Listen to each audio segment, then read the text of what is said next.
avant-dernier jour en ce qui concerne le rendez-vous entre vous et nous, chers téléspectateurs. Ravi si Jean de vous retrouver pour ce tout nouveau numéro de l'émission Le Plateau du Bien-être. Nous sommes encore là, bien au taquet. Ce matin, prêts à vous livrer des informations, prêts à vous donner nos avis sur des conseils, prêts également à partager nos expériences personnelles avec vous parce que nous sommes décidés, voilà, de vous apporter un plus chaque matin. Et pour ce faire ce matin, je suis en compagnie de la team du jeudi, la team chaque du jeudi. Vous les réclamez, ils sont là. Ah, mes chers, comment vous allez? Je vais commencer avec... Non, toi, reste là-bas pour le moment. Je vais commencer avec ma très chère, très chère Gisèle. Comment tu vas? Dieu seul sait. Oh, Dieu seul. Tu ne me fais pas du mal, hein. Oh, je te fais du mal. Tu fais du mal à qui?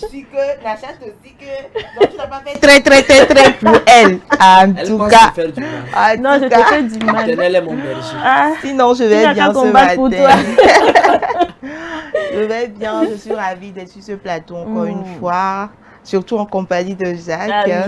Donc, j'espère que l'émission va être belle. Et je dis aux téléspectateurs d'être bien assis confortablement parce que tout à l'heure, on va rentrer dans le vif des choses. Ah, vous-même, vous savez, hein, quand c'est jeudi seulement, c'est la bataille sur ce plateau. Mais aujourd'hui, là, je sens Jacques un peu calme, donc... Méfie-toi de l'eau qui dort, De nature, je suis calme. n'est-ce pas? Je suis très calme. C'est vous qui pensez que je suis trop agité. Voilà, je suis calme. Ouais. Comme un enfant de cœur. Je suis sûr. Je suis un enfant. Bon, sinon, comment te portes-tu?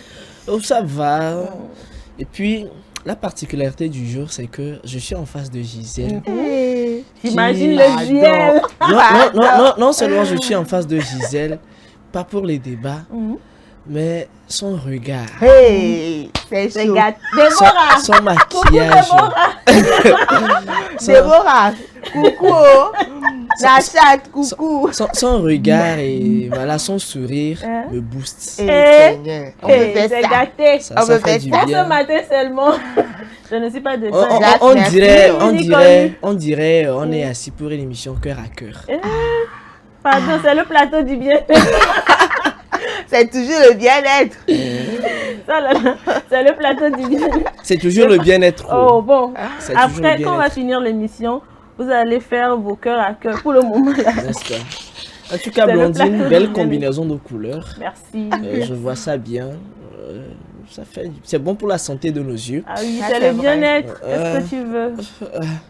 En tout cas, merci quand même de nous recevoir dans vos salons, sur vos lieux de travail, à travers vos petits écrans. Ça fait plaisir. On est là, c'est le jeudi. Je sens que quelque chose va se passer. Allons-y seulement. Ah là là. Et voilà, c'est jeudi, vous le savez. Avec Gisèle, là, nous aurons aujourd'hui à découvrir également les normes de construction d'un hôpital, à l'hôpital. Donc voilà, c'est assez de choses qu'on aura à vous donner en ce jeudi matin. Mais pour l'heure, nous allons y aller avec la causerie du jour. Et le thème, c'est vivre dans la cour familiale de son mari, avantages et inconvénients. Bon, on parle du mari. Non, c'est comme... Donc, Jacques, Attendez, Je me sens visé. sérieusement, Je tu me te sens, sens visé. je me sens visé. Tu t'es marié. Non, regarde bien. Bon, on vous connaît, vous les hommes, alors, Non, regarde tu bien. fais comme ça, là. Bon, Il y a de- rien, on, mais- on va conclure quoi? après... D'ailleurs même, c'est... Il n'y a rien. Je suis un enfant de cœur. Bon, on est d'accord. En tout Enfant cas. de cœur, on a compris. Maintenant, dis-moi, pourquoi est-ce que tu te sens visé? Je me sens visé parce que, vous savez, c'est l'une des discussions que les filles abordent très souvent lorsque vous vous mettez en relation. À un moment donné, elle te dit... je donne un exemple. Hein. Jacques, dis-moi, tu comptes rester chez tes parents lorsque nous allons nous mettre ensemble? Jacques, dis-moi, on va rester encore dans la maison familiale pour combien de temps? J'ai envie d'être seul, j'ai envie qu'on vive notre vie de couple voilà, de façon loin de la famille, qu'on vive des moments voilà, de joie et de tout. Soit après, on te dira, tu as même en voyant la situation de la maison, est-ce que tu penses qu'on va toujours vivre ici, faire des enfants? Et parfois, il y a une pression qui vient. Jacques, tu sais, je n'ai pas envie de faire des enfants dans cette maison familiale. Trouve-toi une solution, voilà, et puis dans un bref délai. Et tout ça, ça commence par mettre une pression à l'homme. L'homme se dit, je dois mettre ma femme à l'aise, je dois vite faire les choses. Mais est-ce que l'homme a les moyens qu'il faut? Ce matin, je ne cautionne pas le fait de rester dans la maison familiale, mais je voudrais qu'on étudie ce cas-là au cas par cas. Parce que parfois, dans cette pression, ça nous pousse à commettre des erreurs qui après pèsent sur nous. Je donne un exemple. Le monsieur n'a pas assez de moyens. Et pour le moment, il est dans la maison familiale. Et on le sait très bien, dans la maison familiale, tu ne paies pas les frais de location. Et tu es libre, quoi. À la rigueur, les frais d'électricité, d'eau, voilà, à la rigueur. Sinon, pour ce qui est du reste, tu vis tranquille et puis le peu que tu as, tu essaies de gérer cela avec ta famille. Mais c'est pas aussi aisé parce que à un moment donné, soit le papa te dira la façon dont tu gères ton couple, ça ne me plaît pas. Ta femme est comme ceci, elle m'a manqué de respect. Tu peux t'imaginer qu'hier, ta femme a préparé, elle ne m'a pas servi. Parce que dans certaines maisons, tout le temps, c'est la pâte, on mange. Le jour, le menu change un peu, tu dois servir toute la maison. Et quand tu ne sers pas là, tu as créé des problèmes. Soit on te dira, écoute, tu sais, quand j'ai épousé ta femme, je ne la chouchoutais pas trop pour éviter certaines choses, mais toi, la façon dont tu gères ta femme là, je crains ton avenir, hein. Ta femme risque de prendre le contrôle, de prendre le dessus, et ce sera dangereux. Donc c'est assez de problèmes. Et je connais également un ami qui s'est marié, il est toujours dans la maison familiale.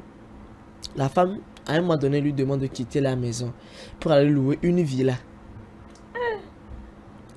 Pour aller louer une villa. Ça dépend de ce que lui-même il a dit à la femme. Non. La femme qui voit la réalité. Pour aller louer une villa. En même temps. Alors que le monsieur, c'est pas... Ça dépend aussi des moyens qu'a le monsieur. Il y a des gens qui ont des moyens quand même, mais qui vivent dans la maison familiale. Oui, je comprends. Mais ici, le monsieur a fait comprendre clairement à la dame que, tu sais, je préfère qu'on reste ici et les frais, l'argent que nous allons prendre pour payer les frais de location de l'autre côté, que j'économise ça pour me trouver un petit lopin quelque part, qu'on construit quelque chose et dès qu'on quitte la maison familiale, qu'on aille s'installer là-bas. La femme dit non, qu'elle n'est pas à l'aise ici. Le monsieur dit, ok, d'accord, tu n'es pas à l'aise. Fais un effort. Et puis le monsieur, il a commencé. C'est pas qu'il n'a pas encore commencé par épargner. Il a déjà commencé. Et il dit, on va essayer de joindre les deux bouts comme ça. C'est une question de temps. On finira par quitter. La femme a dit non, aujourd'hui, ils ne sont plus ensemble. C'est que dès le début, la base a été faussée. Non, c'est pas ça. C'est qu'il y a des femmes capricieuses. Excusez-moi de le dire. Non, je suis pas d'accord. Comportement de la belle famille envers la femme. Oui, quel que soit le comportement. Il y a des gens qui n'ont pas la patience de supporter certaines choses. Quel que soit le comportement, madame, il faut supporter. Non. Parce que c'est une question de temps. Alors maintenant, dis-moi, tu préfères sacrifier votre avenir, votre bonheur à vous pour des questions de problèmes familiales, ou bien tu préfères essayer d'aider ton monsieur pour construire ensemble un avenir sain? Je dis, pourquoi chaque fois vous aimez? Non, c'est pas ça. Quand ça va mal, vous aimez que... Non. Ici, le monsieur a clairement essayé de discuter avec la femme. Elle n'a pas compris. Et quand je vais revenir sur un autre aspect, c'est-à-dire que... Jacques. Oui, c'est-à-dire que on se dit, oui, pour satisfaire madame, je quitte. Mais tu quittes, tu vas là-bas à un moment donné, tu reviens encore dans la maison familiale. Tu reviens parce que les charges à un moment donné, tu n'arrives pas à supporter. Parce qu'il y a aussi l'éducation des enfants qu'il faut assurer. Alors, c'est beaucoup de choses. Je ne dis pas... Je vais encore revenir là-dessus. Je ne dis pas rester dans la maison familiale est une bonne chose. Mais moi, je dis, parfois, on est obligé, on est contraint compte tenu des réalités que nous vivons. Et quand on est contraint à cause des réalités que nous vivons, il faut quand même arriver à avoir un plan bien défini, bien élaboré avec sa femme. Pour dire, tu sais, madame, on va rester ici juste pour un temps. Moi, j'ai Un souvent... temps là, c'est... En fait, Un temps, là, et c'est madame, un an, c'est 2 madame ans, doit c'est 10 aider, ans. madame doit aider le monsieur. Madame doit aider le monsieur. En quoi Vous c'est ça, savez, en quoi vous c'est savez, ça? vous savez. Bon, ok. Madame doit, c'est oui, ça. madame Oui. doit aider le monsieur en disant, ok, tu sais, on avait prévu louer une maison qui nous reviendrait à peut-être, je sais pas, à 15 ou bien 20 000 francs le mois. Je prends 20 000 francs le mois. Ça veut dire que monsieur, tu feras l'effort de me verser mensuellement 20 000 francs pour notre avenir. Jacques, c'est toi qui Pour vas un- accepter pour un peut-être chien. ça. Les Pour un hommes chien. là, de Et on l'homme là. essaie d'en faire avec. Vous savez, disons la vérité, hein, il y a des gens qui sont dans des situations qui ne leur permettent pas de quitter la maison familiale. Mais ces personnes-là se permettent de quitter la maison familiale. Ils comptent sur quoi? Ah, Au fait, moi je me dis, dès le début, il faudrait que les choses soient claires. Avant que toi, l'homme, tu n'envisages prendre l'enfant d'autrui, c'est que tu sais que tu rentres dans un stade de ta vie où tu veux te marier. C'est qu'il faut que toi-même, tu te projettes, que toi-même, tu essaies de faire certains calculs pour voir si je vais rester dans la maison familiale parce que je suis déjà en âge de me marier, je n'ai pas les moyens qu'il faut peut-être pour aller construire ou pour aller me prendre un appartement. Je fais des calculs. Si je vais rester dans la maison, la maison familiale avec ma femme et mes enfants, c'est juste peut-être pour 1 an ou 2 ans. Et tu te bats pour ça, pour respecter ça. Je ne pense pas que si dès le début, avec ta femme, vous êtes convenu que c'est sur une durée très déterminée et vous vous mettez, c'est que ensemble, la femme va, à un moment donné, si par exemple sur 2 ans, vous avez fait 1 an, 1 an et demi, puis la femme va commencer à te sortir des choses comme quoi va chercher un autre endroit. Il y a Non, des non, femmes non. comme ça. Ça dépend de la communication et de l'assurance que tu apportes à ta femme. Les femmes ne sont pas folles. En quelque sorte, c'est vrai qu'il y a des femmes très capricieuses qui exagèrent. Mais moi, je me dis que dès le début, si les choses étaient claires, si tu viens me sortir quelque chose après, baratin que tu veux que je te loue un village, tout ça là, ben tu es folle. C'est ce qu'on s'était dit au début. Non, c'est pas ce qu'on s'était dit au début. La femme, comme Jacques l'a dit, est censée soutenir son homme. Mais faudrait pas qu'on abuse à un certain moment. Si dès le début, vous vous êtes accordé que voilà, on va faire 2 ans, maxi 3 ans dans la maison familiale, même s'il y a des coups bas venant des belles-sœurs, de la belle-mère, tout ça, envers la femme, elle va supporter. Parce qu'elle sait que, mon mari... Elle va quitter. Et voilà, mon mari met du sien aussi. Mon mari est en train d'emmagasiner de l'argent d'épargner pour qu'on sorte de cette situation. Et elle aussi, elle ne sera pas oisive. Elle va essayer de faire ce qu'elle peut aussi pour aider son mari. Mais dès le moment où c'était pas ça, vous êtes juste là, bon, tu vois que le mari peut-être a promis quelque chose, vous êtes convenus sur 2 ans, 3 ans, vous allez quitter. Et le mari est là à la maison, il sort, il revient quand il veut. Parce qu'il y a des hommes aussi qui s'y plaisent. À un moment donné, ils trouvent qu'il y a c'est pas, dans la maison familiale, il y a l'espace. Tu vas voir même qu'il y a certains hommes jusqu'à arriver un moment, va venir te proposer. Il a déjà dit autre chose dès le début pour te convaincre. Mais après, comme il s'y plaît, bon, il voit que bon, ça va. Parce que c'est la femme qui endure beaucoup de choses. Lui, il part chaque jour. Même si la femme travaille, même la femme va revenir à la maison très tôt pour s'occuper de la nourriture et des enfants. Donc, c'est la femme qui subit beaucoup plus de pression que l'homme. Donc, moi, je pense que les hommes doivent pouvoir rassurer leur femme. Et si l'homme arrive à s'y plaire dans cette condition, c'est ça qui devient très grave. Faudrait pas que les hommes s'y plaisent. Gisèle, tu vas pas comprendre tout de suite. Quand tu vas arriver à un niveau donné, tu comprendras. Je vous explique. Je vous explique. Vous savez, la femme est la première à mettre la pression quand on est en relation. Écoute chérie, tu sais, on a fait notre relation a assez duré. Je pense qu'il est temps d'officialiser les choses. Il faut venir faire, voilà, les fiançailles. Il faut venir faire la dot et tout. Le monsieur n'a pas encore un chien. Vous comprenez? Le monsieur dit, ok madame, patiente. Je ne voudrais pas qu'une fois une relation officialisée ou encore que lorsque je ferai la dot, que je te ramène dans la maison familiale. C'est vrai, il a été dit l'homme quittera son père et sa mère pour s'attacher à sa femme, n'est-ce pas? Je ne voudrais pas que la femme quitte pour venir s'attacher à son homme dans la maison familiale. La femme va dire, et le monsieur dira à la femme, tu sais, donc je voudrais que tu m'accordes du temps pour que je puisse rassembler mes économies, pour que dès qu'on officialise la relation, qu'on quitte et qu'on se casse quelque part. La femme va dire oui. Mais à un moment donné, la même femme va te dire, non, tu sais, je n'en ai pas besoin. que non, ça dure de trop, il faut faire autrement. Il va faire autrement comment?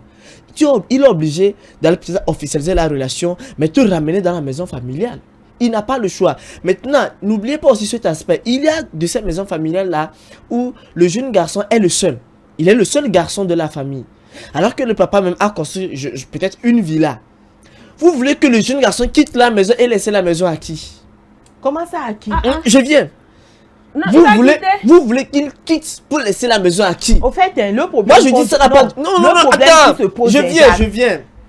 Ça n'a pas de sens. Comment ça n'a pas de sens parce que Attends, je viens parce que l'argent est-ce que dans la villa il y a que l'homme et sa femme? Il y a que le monsieur, le papa, sa femme.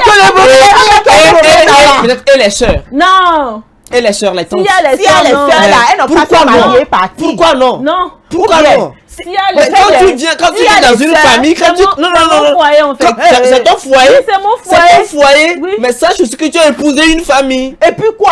Si j'ai épousé une famille, je dois subir cette famille-là.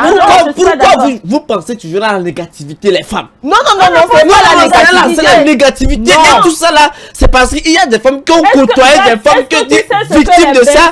Elles sont aigries. Subir aux femmes. Pardon? Est-ce que tu sais ce que les belles-sœurs font subir aux femmes? Vous voyez, celles-là qui sont parties et sont revenues à la maison. C'est ça le problème de la femme en fait. C'est ça le problème de la femme. C'est ça le problème de la femme. Vous prenez les histoires d'autrui et vous en faites des histoires personnelles.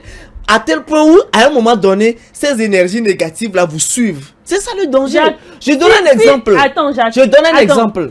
Si je vis dans une maison familiale avec mon mari. Oui. Et il y a mes belles-sœurs, mes beaux-frères et consorts. Et qu'il n'y a aucun problème, je ne demanderai jamais à mon mari. Voilà, c'est ce qu'il fallait dire.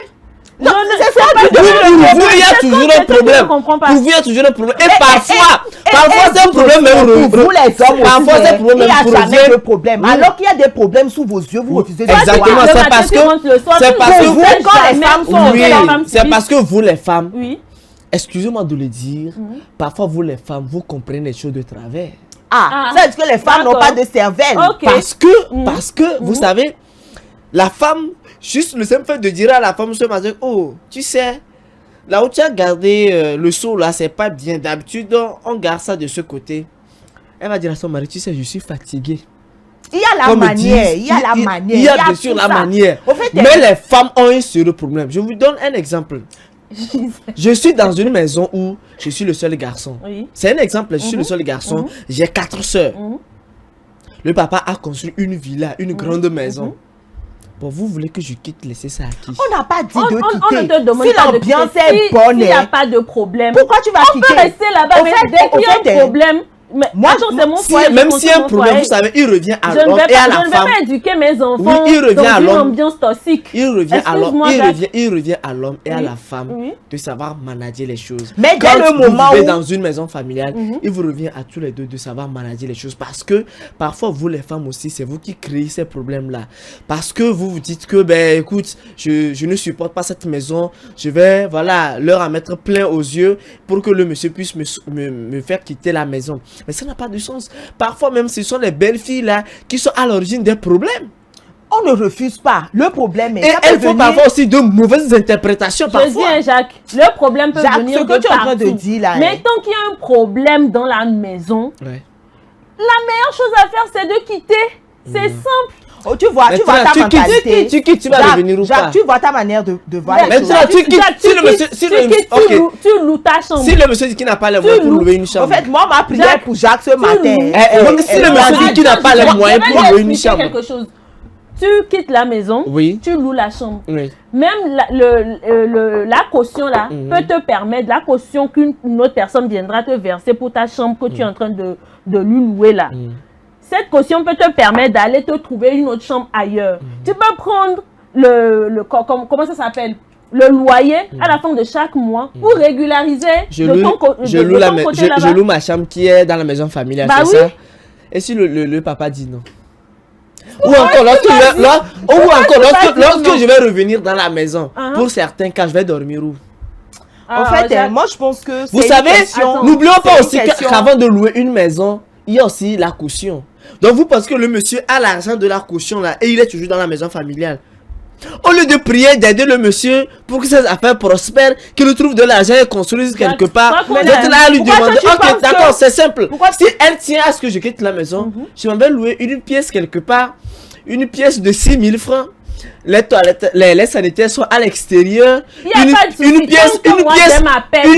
pièce contiguë. C'est la même personne qui te dira, mais tu sais, la pièce là, elle est vraiment, je ne supporte pas. Une fois que la femme a la paix ailleurs, elle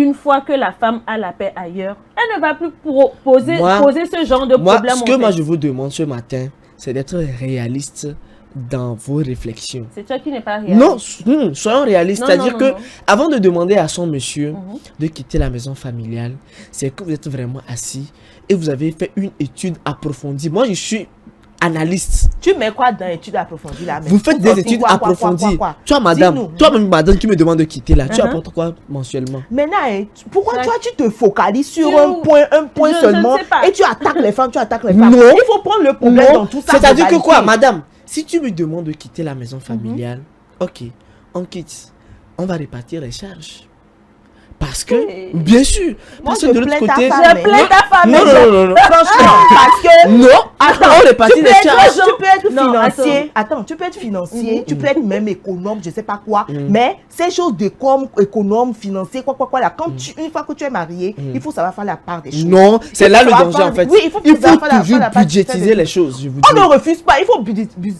J'ai blessé, il faut budgétiser les choses, on ne refuse pas. Mais ce que tu es en train de dire là, c'est très dangereux. Non. Regarde, c'est ce qui fait que les couples n'arrivent pas à faire une gestion efficace ou efficiente. Attends, je vais te poser une question. Pourquoi est-ce que tu penses que quand il y a un problème dans une cour familiale entre la belle famille et ta femme, pourquoi tu penses que le problème vient forcément de ta femme? Je vais vous expliquer quelque chose. Si c'est comme ça, là, c'est déjà mal parti. Non. Parce que le problème, c'est-à-dire que toi, d'office, quand il y a un problème, tu ne cherches même pas à comprendre ce qui s'est passé. Ou bien, si ta femme vient te dire quelque chose, tu penses que... ça, c'est clair. Tu penses que ta femme, c'est elle toujours le nœud du problème. Maintenant, pourquoi tu l'as épousée? Pourquoi tu l'as amenée dans la maison familiale? Quand tu amènes une femme comme ça dans la maison familiale, tu fais l'effort d'avoir tout ce qu'il faut. C'est-à-dire que la femme n'ira pas cuisiner dans la même cuisine. D'accord? Vous avez tout ce qu'il faut, tout ce qu'il faut chez vous. D'accord? Et tu dis à cette femme-là, même s'il y a certaines choses, quand tu vois, fais comme si tu n'as pas vu. Même si tu as entendu, fais comme tu n'as pas entendu. C'est cette règle d'or-là qui va te permettre de vivre ici longtemps. C'est clair. C'est facile à dire. Ok, continue. Et puis, vous savez, souvent, vous les femmes, je vais toujours le dire, vous aimez trop côtoyer celles qui sont victimes d'assez de choses. Ce qui fait que... oui. Ce qui fait que vous transposez des cas de la société dans vos maisons. Et c'est là, ça vous tue. C'est pour ça, moi, je suis contre... Mais je ne vois pas le rapport. Oui, je vois le rapport. C'est pour ça, parfois, je suis contre ces filles-là qui font toujours compagnie avec les femmes qui sont aigries chez elles à la maison. Parce qu'elles bourrent vos têtes de je ne sais quoi. Elles intoxiquent vos pensées. Et c'est dans cet ordre d'idée-là que les filles là commencent pas à réfléchir. Et ça, c'est dangereux. Alors, tu fais comme tu ne vois pas. Dis-toi que cette maison, c'est juste toi et moi qui existons, quel que soit ce qui se passe. Maintenant, à notre niveau, nous avons aussi un plan. On se dit, on va vivre juste ici pour tel nombre d'années. D'accord? Et en ce moment, on met en place un projet bétonné. Maintenant, si elle tient ce que je quitte la maison familiale, présente-lui la situation. Madame, mon revenu mensuel c'est tel. Tu penses qu'avec telle somme-là, je peux me trouver une pièce quelque part pour qu'on vive épanoui? Réponds-moi. Toi-même, tu rapportes quoi mensuellement dans cette maison? Moi, non, je suis sérieux. Non. Je suis sérieux. Toi-même, madame, tu rapportes quoi mensuellement? Imagine, moi, imagine, j'ai un salaire de 30 000 francs le mois. Et puis tu appuies sur 30 000 francs. Oui, j'ai un salaire de 30 000 francs le mois. Madame me dit d'aller trouver une pièce. Et là-bas, on me dit je suis à 20 000 francs le mois. En fait, moi je ne dis pas qu'il ne faut pas quitter. C'est une question de gestion. Mais je te fais comprendre que madame, il ne me reste que 10 000 francs. Les 10 000 francs là, sur 30 ou encore 35 ou 40 jours. Jacques, Je viens. Comprends. Non, je vais finir avec. Comprends qu'il me faudra du temps. Comprends qu'il me faudra du temps. Mais si tu cherches qu'on quitte, il faudrait aussi que toi, si tu apportes quelque chose. Toi, madame, qui me met la pression, qu'est-ce que tu apportes mensuellement dans cette maison? Si elle apporte quelque chose, là, d'accord. Je sais que, ok, sur tel plan, madame peut assurer ici, et là, je me concentre sur ceci. Parce que nous sommes appelés à faire des enfants. Mais là, moi, je te dis, accorde-moi du temps, parce que je suis en projet. Je réfléchis. Je réfléchis. Vous savez qu'il y a des filles qui vont jusqu'à dire à leur copain que même simple fiançailles là, tu quittes la maison familiale. Vous-même, vous savez ce que vous êtes, quand vous draguez les filles là, vous les hommes, vous-même, vous savez ce que vous leur dites. Et quand ça pète là, vous-même, vous savez comment ça se passe. Parce que ce que tu es en train de dire là, moi, il y a des filles, Attends, on va écouter Gisèle. Oui. Okay. Moi, je ne pense pas qu'une fille qui est bien dans sa tête, qui sait là où elle va, qui connaît la valeur de comment chercher l'argent, va venir imposer des choses ni telle ni queue à son mari. Tu dis, il y en a. Ça dépend des filles que vous-même vous allez cotiser. Quand tu sais que tu as ce calibre-là, peut-être que tu gagnes 30 000 francs par mois pour savoir quel genre de fille tu vas aller chercher. Tu ne peux pas gagner 30 000 francs par mois et aller prendre une fille qui elle-même, peut-être à la fin du mois, gagne 150 000. Et tu veux la mener dans ta condition. Ça peut aller. Même si elle est à 150 000 francs, ça peut aller. Si elle est docile. Attends, tu ne peux pas la mener dans tes conditions bizarres là et ne pas vouloir faire de compromis. Parce que ce que tu es en train de dire, ton développement là, tu es fixé dans ta tête que les femmes sont comme ci. Moi, je me demande si tel est le cas. Si tu as une femme à tes côtés, comment est-ce que tu vas essayer de pouvoir rassurer cette femme-là? Parce que, attends, les femmes, elles n'ont pas besoin de beaucoup, pour dire la vérité. Elles sont les femmes qui se disent elles-mêmes, elles sont indépendantes tellement qu'elles tiennent le monde sur leur tête. Arrêtez. Ça, c'est autre chose. Mais une femme qui est, je ne sais pas, qui est soumise, qui veut se marier, une femme qui veut vraiment se marier et rester dans son foyer, je ne pense pas qu'elle va vouloir venir t'imposer des choses qui dépassent même sa tête. C'est une femme qui va forcément te comprendre. Mais c'est à toi, l'homme, de la mener ou bien de la rassurer à un moment donné. Tu as parlé, si tu disais que dans un foyer ou bien dans une maison familiale où tu es le seul garçon et il y a les belles-sœurs, il y a le papa, c'est que l'ambiance n'est pas une villa, l'ambiance n'est pas tellement bizarre. Pourquoi la femme va te dire de partir? Moi, je ne pense pas que la femme puisse te dire de partir. Dans les cas où les femmes insistent à ce que mon homme parte, c'est qu'il y a quelque chose. Tu as dit tout à l'heure que... Je reste là, je suis le monsieur, je suis l'homme de la maison.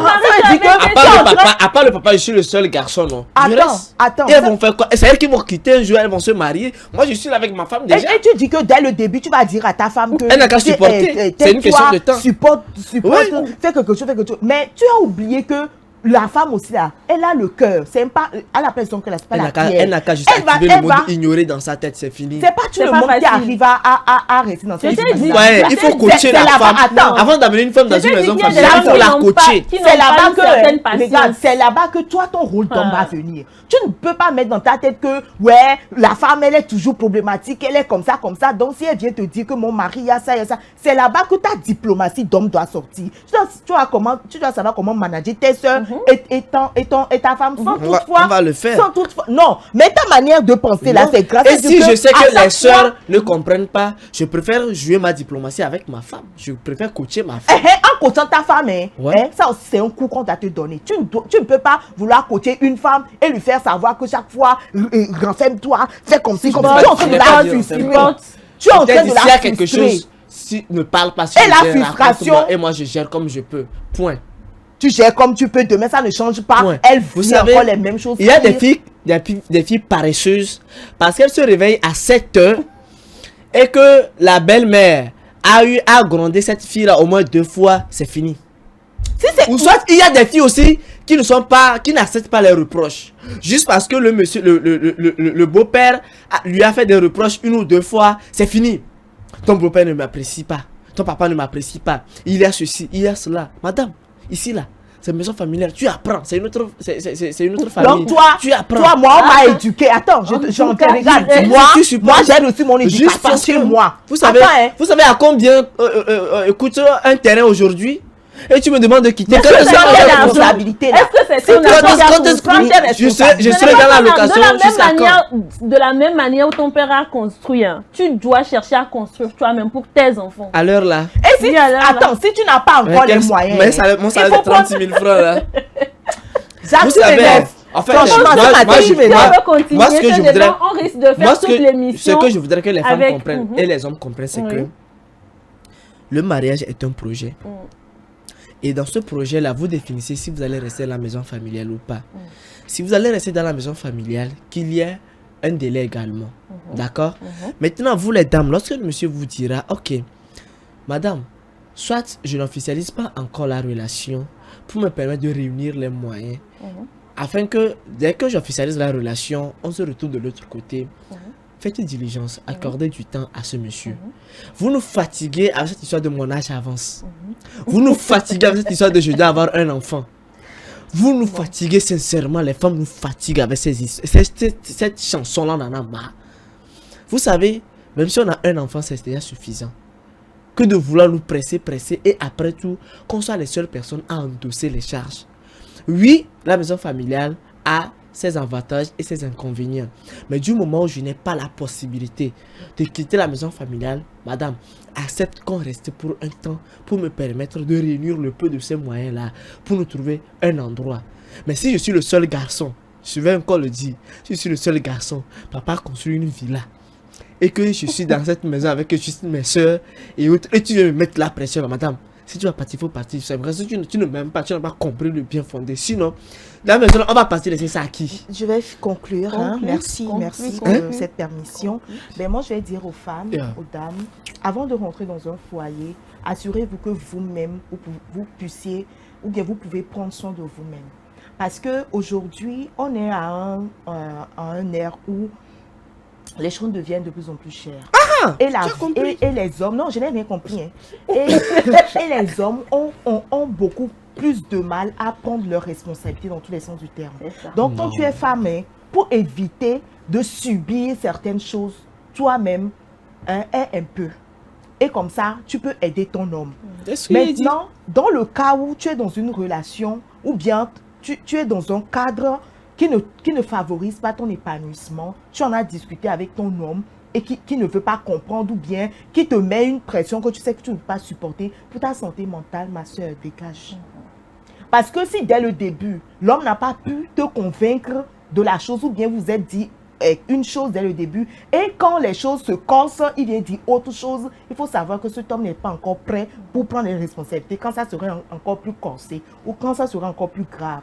Donc, l'homme aussi est doté de raison. L'homme aussi est doté de raison. Quand ça ne va pas, il sait que ça ne va pas. Lorsque l'environnement devient toxique, il le sait. D'accord? C'est pas qu'il ne voit pas. Et lui aussi, il fait de son nécessaire pour que vous quittiez la maison familiale. Je viens. La femme, on en a tellement rassuré que on est devenu je ne sais quoi. Alors, pour dire que l'homme aussi, il voit.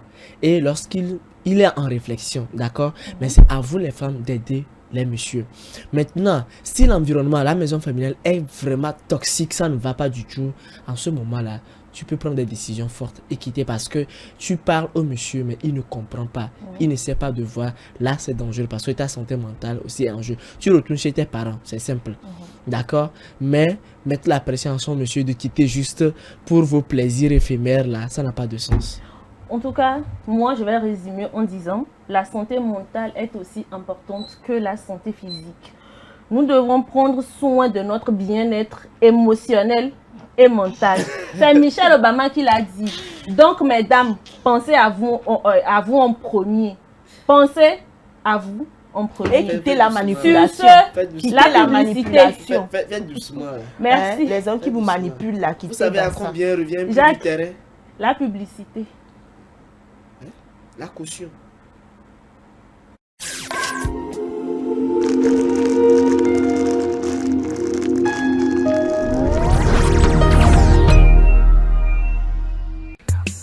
L'amour, c'est des hauts, ces débats. Et quand la femme dit non, c'est vraiment non.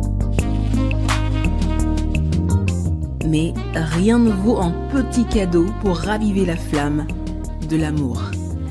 La femme se fait belle et sensuelle pour votre plaisir. Claudia Lingerie, nous disposons de toute une collection de sous-vêtements haut de gamme pour hommes, femmes et enfants à un bon prix. Soyez ceux qui portent des sous-vêtements confortables. Claudia Lingerie, nous sélectionnons pour vous de la lingerie fine de qualité pour sublimer vos soirées. Claudia Lingerie, sur la route d'Agbalépédo, juste à côté du monument Grand Œuf Blanc. Infoline 00228 97 01 03 03 0228 97 01 04 04. Claudia Lingerie, l'élégance à une adresse. M-Afrique, association internationale des médecins pour la promotion de la santé en Afrique, première ONG internationale d'origine africaine spécialisée dans les actions médico-chirurgicales humanitaires. M-Afrique, c'est la promotion de la santé et l'éducation pour tous en Afrique. M-Afrique est membre du Conseil économique, social et culturel de l'Union africaine, le COSOC UEA, également accrédité à le COSOC ONU. Les médecins de M-Afrique, présents en Afrique et en Occident, réalisent chaque année plus de 2500 opérations chirurgicales et 25 000 consultations médicales spécialisées gratuites en zone rurale et périurbaine en Afrique. M-Afrique, c'est la formation continue des acteurs de la santé, la recherche, les missions médico-chirurgicales humanitaires foraines gratuites, la lutte contre les maladies transmissibles et non transmissibles, la promotion de l'éducation pour la santé, le développement communautaire. M-Afrique, une nouvelle vision de la solidarité africaine. M-Afrique, c'est amener l'hôpital vers les populations rurales et vulnérables.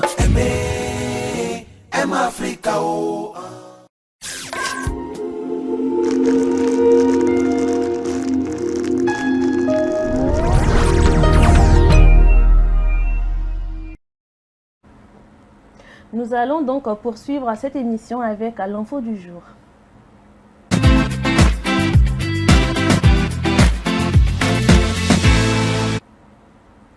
Le marché de Kégué dans la capitale togolaise est réduit en cendres dans la nuit du mardi au mercredi suite à un incendie. Une équipe de SOS Docteur TV s'est rendue sur les lieux pour le constat. Les commerçantes sont inconsolables. L'essentiel avec Sena ici. Elles sont toutes des commerçantes au marché de Kégué. Ce mercredi matin, elles sont incapables d'exercer leur commerce car le marché de Kégué a été ravagé par un feu dévastateur dans la nuit du 3 septembre. Aux alentours de 21h, nous avons écouté, j'ai écouté une grande déflagration, boum, avec une grande fumée qui montait. Et là, j'ai rapidement accouru pour me diriger sur les lieux pour savoir ce qui se passait au juste. J'ai vu une grande foule et des gens cherchaient de l'eau pour éteindre le feu parce que c'était un incendie assez vraiment remarquable que les gens n'arrivaient pas tellement à maîtriser. Mais quand même, ceux qui étaient proches du marché se débrouillaient comme ils pouvaient pour éteindre le feu. Et après nous avons entendu l'arrivée du camion des sapeurs-pompiers. Il y a un premier qui est arrivé et un second aussi. Et bon, par la suite, ils ont quand même arrivé à maîtriser l'incendie, mais c'était vraiment difficile pour les gens. Le feu a vraiment ravagé beaucoup de parties. Sous le poids des douleurs, les victimes en pleurs sont inconsolables. Celles qui ont bien voulu nous dire quelques mots s'effondrent en larmes.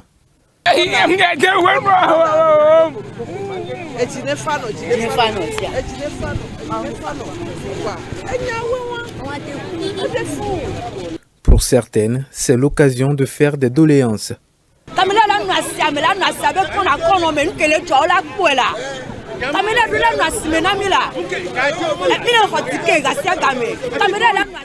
Faudrait qu'on nous installe des caméras dans nos marchés pour voir réellement ce qui se passe. Qu'on mette en place une équipe de sapeurs-pompiers pour les marchés et également qu'on installe des forages dans nos marchés. Nous supplions le chef de l'État.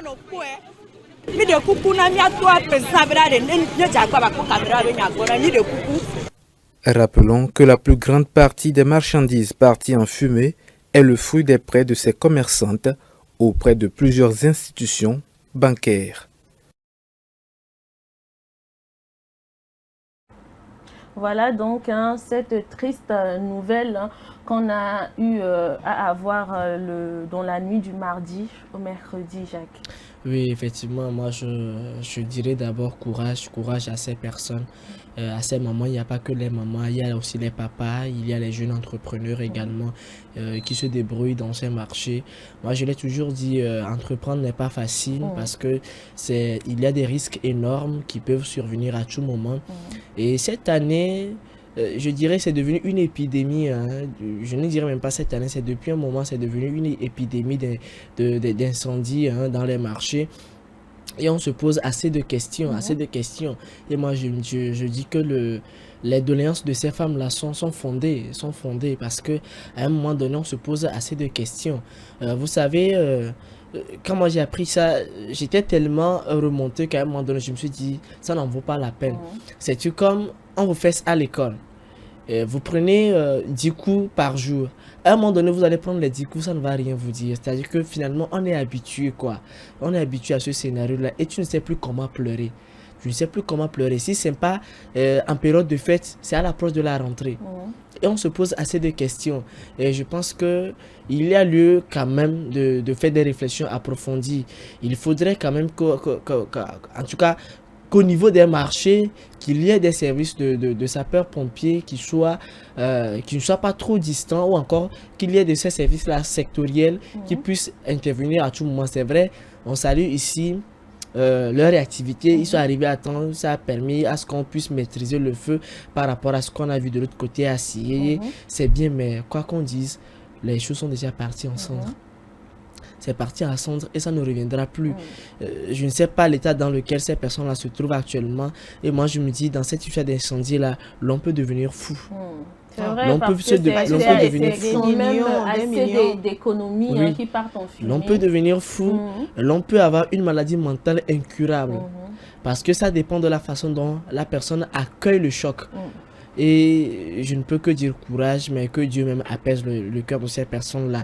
Nous sommes en train de créer, la dernière fois on en a parlé ici, la rentrée scolaire dans un contexte qui fait réfléchir. Il n'y a pas de moyens. Et voilà, dans cette histoire de moyens, il y a encore un incendie. Finalement, on va devenir quoi? Je me pose des questions. On se pose vraiment des questions par rapport à ce qui se passe. Parce que, comme Jacques l'a dit, c'est soit à l'approche des fêtes ou carrément c'est quand il y a la rentrée scolaire qui pointe son nez.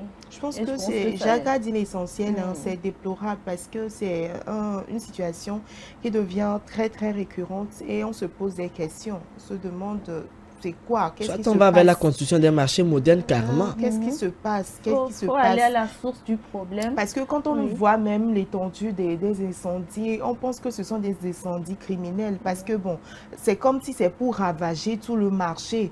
Alors que ces bonnes dames, la plupart sont sous le poids des crédits dans les microfinances, dans les banques. On se demande après de telles tragédies, comment est-ce qu'elles vont faire pour rembourser ces dettes-là. Et puis on perd la clientèle aussi. Oui, Jacques a parlé des chocs. Vraiment, ce sont des chocs qu'on se demande comment est-ce qu'elle arrive à gérer tout ça. Moi, en voyant le reportage tout à l'heure, franchement, ça m'a fondu le cœur. Nos mamans qui sont, on peut dire, celles qui tiennent l'économie du pays en main. Parce qu'elles font beaucoup dans les marchés, elles font beaucoup. Et là, pas plus tard que 6 mois ou 8 mois après, il y a une autre incendie après celle d'Acier. Les cœurs là même ne sont même pas encore calmés. Et voilà qu'une autre incendie se pointe le bout de son nez. C'est vraiment dommage. Il faudrait que, comme il y a eu des doléances dans le reportage, que cette doléance-là rentre dans les oreilles réceptives pour qu'on ait une suite favorable à tout cela. En tout cas, beaucoup de courage à toutes les victimes de cet incendie. Alors, nous allons donc poursuivre cette émission avec une pause musicale. Hôpital.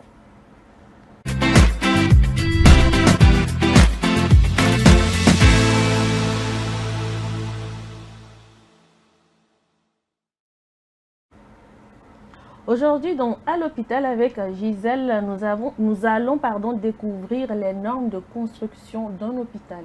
Oui, exactement, c'est ça, Blondine. Aujourd'hui, nous allons découvrir dans un élément les normes de construction d'un hôpital. Alors, il faudrait qu'on sache que depuis certaines années, le gouvernement togolais, soucieux du mieux-être des populations, s'est engagé d'accroître le nombre des formations sanitaires sur toute l'étendue du territoire.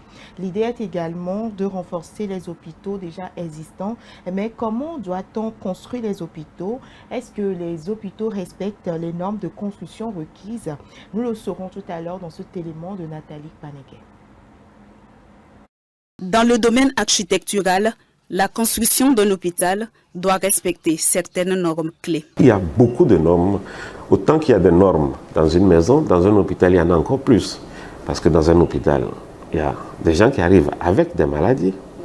Il y a le personnel qui travaille là-bas qu'il faut protéger contre ces maladies. Et ensuite, il faut soigner ceux qui sont dedans. Et faire en sorte que ces lieux-là ne soient pas des lieux de propagation des maladies. C'est très important. Et donc, il y a beaucoup de règles qu'il faut respecter pour pouvoir avoir une formation sanitaire moderne qui réponde aux besoins en soins des populations. Les praticiens doivent constamment rester dans la ligne de formation. Ils doivent tout le temps être en train d'apprendre pour voir les nouvelles règles, parce que ça ne se fait pas de la même façon. Ce qui se faisait il y a quelques années, aujourd'hui ne se fait plus, ce n'est plus dans des conditions hygiéniques pour recevoir des patients. Donc, il faut tout le temps travailler dans ce sens-là et surtout respecter les règles d'asepsie, les chemins de patients, les règles de non-croisement, les règles des déchets également, et le traitement final des déchets et des restes. Et comme vous pouvez le constater, c'est toujours, chaque jour, il faut se former, il faut lire. À la question de savoir si les hôpitaux du Togo sont construits conformément aux normes architecturales, l'architecte répond. Oui, les hôpitaux au Togo répondent à des normes. Dans un temps, comme je dis, à chaque fois les normes évoluent. Et à chaque fois que ça évolue, il faut mettre aux normes ou reprendre les standards pour pouvoir les adapter dans les formations sanitaires qui existent. Mais s'il y a quelques années, ces formations sanitaires n'étaient pas aux normes, il y a de plus en plus d'efforts qui sont faits avec les architectes, avec les autres praticiens, pour mettre ces formations sanitaires aux normes. Et surtout faire en sorte que les nouvelles formations sanitaires qui sont construites respectent les normes modernes connues aujourd'hui et s'adaptent aussi aux normes qui peuvent demain arriver. Nos hôpitaux doivent se construire avec la plus grande rigueur. Surtout quand on est un pays en développement, il faut faire les choses de façon sérieuse et correcte pour pouvoir avancer. Un hôpital construit hors normes peut être source d'insécurité pour les populations. Alors, nous l'avons suivi, le président de l'Ordre des architectes du Togo, on en parlait de long en large durant l'élément. Les efforts sont faits pour que de nouvelles constructions de formation sanitaire respectent les normes de construction des hôpitaux pour favoriser une bonne prise en charge des patients et aussi pour favoriser également un environnement sain, un environnement propice aux professionnels de la santé. Donc, je pense que c'est un peu ça. Je ne sais pas si Jacques a quelque chose à ajouter. Moi, je dis que c'est un sujet passionnant parce que des fois, on pense que les hôpitaux se construisent comme nos maisons. Oui. Et je suis désolé de le dire que ce n'est pas le cas. Il faudrait que les gens comprennent qu'un hôpital ne peut pas être construit dans un milieu inondable. Comment est-ce que les patients vont faire pour venir bénéficier des soins? Et puis, un hôpital ne peut pas être quelque part où toute la zone, les carnivores, n'arrivent pas à faire drainer les eaux. C'est inconcevable. Finalement, là, les eaux vont stagner et ça va créer une pollution. Et c'est les moustiques qui viendront encore se poser là. Et c'est le paludisme encore que d'autres personnes vont avoir comme ça. Et c'est pas bien. C'est-à-dire que les gens viennent à l'hôpital et ils viennent choper d'autres maladies comme le paludisme et autres. Ça n'a pas de sens. Et il a dit aussi la gestion des déchets. C'est important. On ne peut pas aller dans un hôpital et il n'y a pas un circuit qui permet une bonne gestion des déchets. On jette des ordures partout, même les déchets biomédicaux, on ne sait pas comment. Ça n'a pas de sens, je suis désolé. Donc, il faudrait qu'on comprenne qu'il y a un mécanisme à respecter et c'est le lieu d'attirer aussi l'attention de ces personnes qui construisent les cliniques. Ils doivent comprendre que les cliniques, ce sont des hôpitaux et pour construire ces cliniques-là, il faut tenir compte de tous ces aspects. Justement. Il faut inviter un architecte qui s'y connaît, pas quelqu'un qui juste sait comment on met en place un bâtiment. C'est important parce que là... aller à la recherche de l'information, et il a dit, voilà, exactement si la zone dans laquelle on veut construire l'hôpital peuvent véritablement permettre à ce qu'on puisse construire cet hôpital-là. Exactement, exactement. Donc, ça me tient vraiment à cœur, ça me tient à cœur. Mais et vous allez même voir la différence avec ceux qui font les cabinets ou les cliniques sauvages de garage. Là, vous allez voir que ces personnes ne tiennent pas compte de tous ces aspects. Vous allez même dans ces garages-là, les moustiques vous piquent à tout moment. Ça n'a pas de sens. Alors, il est très important qu'on prenne ces indications en compte. Et si quelqu'un a en tout cas pour projet de construire un hôpital, que la personne cherche à véritablement s'informer, à s'outiller pour que cela puisse aider les patients, les populations qui seront dans cette Et zone. justement, parlons de ça, nous allons revenir dans un autre numéro ici pour vous parler de qui peut mettre sur pied un hôpital. Exactement. Qui Ça me peut, plairait très bien. important. et quelles sont les démarches à suivre suivre. pour le faire très prochainement. En tout cas, merci beaucoup Gisèle de nous ramener toutes ces informations. C'est pour notre bien et j'aimerais encore une fois attirer l'attention de ces personnes-là qui aimeraient vraiment construire des hôpitaux. Sachez que ça y va de la santé de la population. Donc, allez à la source, allez faire des recherches, allez à l'information pour savoir si il faut vraiment que vous puissiez construire l'hôpital là où vous voulez. Parce qu'on ne peut pas venir à l'hôpital et revenir, aller à la maison, retourner à la maison avec des maladies. Merci beaucoup Gisèle, merci Jacques. Je Oui. vous dis merci.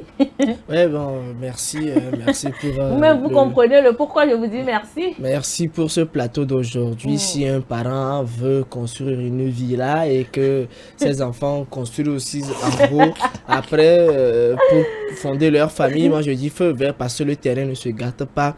Donc faites, ça coûte cher, ça coûte cher de nos jours, donc c'est important. Si une fille pense que à cause de ses caprices, elle va faire quitter un monsieur de la maison familiale. Et j'ai hâte encore le avec. Ça me tient à cœur. J'ai revenu de si tu vas conclure l'émission avec. Au fait, Jacques, lui, il veut que ses petits-fils, c'est quoi là, construisent sur... Quand lui va construire sa maison, il va construire sa maison à maison étage. Ils ont le feu vert, ils ont le feu vert. Il va même construire des étages, C'est que s'il a 4 filles et 4 garçons, tous les garçons, il y a 4 étages. Et puis ça leur permet d'économiser. Donc l'argent du terrain là, faire des projets ils vont lui bétonnés. apporter ça. Ils vont lui apporter l'argent du terrain. Important. Imagine, tu débourses 20 millions pour acheter un terrain. Tu n'as pas encore commencé la construction. Les 20 millions là, ça peut t'aider à mettre en place un autre projet. En attendant. Et un jour, si vous construisez comme ça, vous avez 4 étages, 5 étages et la maison s'écroule. Non. La fondation a été solide. Avec des piliers. Ça ne risque pas. Ça ne risque pas. D'accord. Bon, en tout cas. Jacques tient beaucoup à ça. L'émission de ce matin est ainsi finie. Ouais, c'est ainsi fini. Je sais que vous auriez voulu... On a encore des choses à dire. Voilà, plus loin. Mais bon, malheureusement, on est talonné par le temps. On ne va pas prendre le risque d'être coupé par M. Patrick. On va lui rendre son antenne. Donc, voilà, c'est fini pour aujourd'hui. Merci à vous, chers téléspectateurs, pour votre fidélité sans cesse renouvelée pour cette émission. On se retrouve demain matin à partir de 10h30 dans la bonne humeur pour un nouveau numéro du plateau du bien-être. Portez-vous bien. Au revoir. Au revoir.